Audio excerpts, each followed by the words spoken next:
आप जानते होंगे कि पंजाबी भाषा की दो लिपियां हैं, एक तो गुरमुखी और दूसरी शाहमुखी कहलाती है।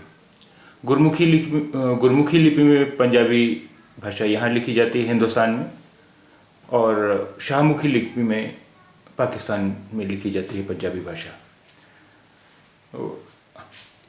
पंजाबी यूनिवर्सिटी पटियाला ने शाहमुखी सिखाने के लिए एक कोर्स तैयार किया है, प्रारंभिक कोर्स तैयार किया है।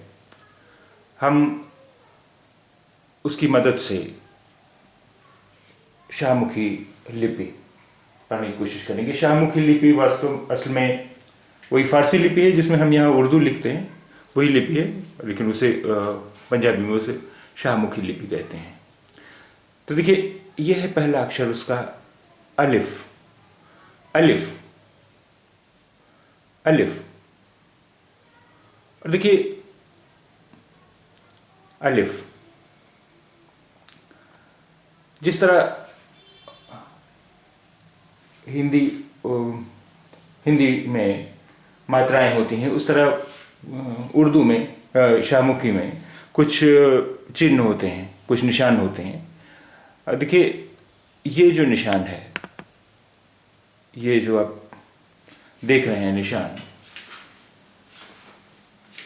ये इसे मद कहते हैं। इस निशान को मद कहते हैं। ये जब अलिफ पर होगा इस तरह, तो अब इसका उच्चारण हो गया आ। आ, अब ये पहला शब्द बन गया आपका, आ आ आ। देखिए, यहां ये बच्चा चिड़ियों को बुला रहा है, आ आ आ आ आ आ आ आ आ।